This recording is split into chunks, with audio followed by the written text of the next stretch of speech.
या सरकारला सद्बुद्धी द्यावी आणि जो मराठा समाजाचे अनेक मागण्या आरक्षणासह ते सोडवण्याची 15 तारखेच्या सद्बुद्धी द्यावी असं साकडं घातलं आणि बळीराजाही संकटात दुष्काळामुळे सापडला, त्यांनाही भरघोस मदत व्हावी आणि या सरकारला सद्बुद्धी द्यावी असं आईच्या चरणी साकडं घातलं.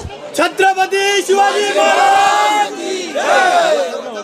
छत्रपती संभाजीराजेंना कोल्हापूरमध्ये लढवतील अशी चर्चा आहे. छत्रपती संभाजीराजे कोल्हापूरमधून लोकसभा लढवतील अशी चर्चा आहे.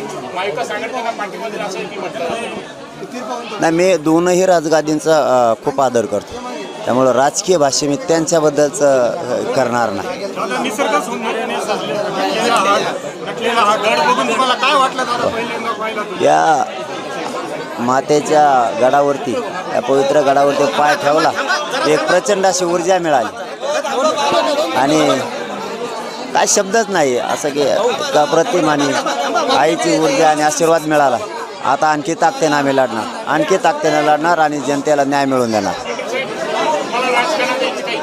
नाही बाबा, माझ्याकडे माझ्या राजकारणाच्या बाबत मागं नका लागू. हो, तो माझा मार्गच नाही. माझा मार्ग गोरगरीब जनतेंना लढून किती न्याय देता येईल आणि त्यांच्या दुःखात किती सहभागी होता येईल एवढंच काम आहे. राजकारण आपला अजेंडा नाही आणि मार्ग पण नाही. चला, धन्यवाद. आता एक मिनिट, एक प्रश्न थोडासा.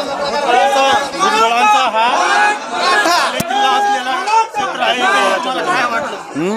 भुजबळांचा हा राजकीय याचा जिल्हा आहे, इथे येऊन तुम्हाला काय वाटलं? त्याचा काय, याचा कोण म्हणलं तुम्हाला? त्याचा आहे, जनतेचा आहे. तो संपलेला माणूस आहे. पण आता कसं आहे, थोड्या उड्या हाणतोय, लय तरान घेऊन येते रे, जाय जसे टपकून एखादी शिवर वय झालंय आपलं, जरा सांभाळून राहिलेलं बरं त्यानं. एबीपी माझा, उघडा डोळे बघा नीट.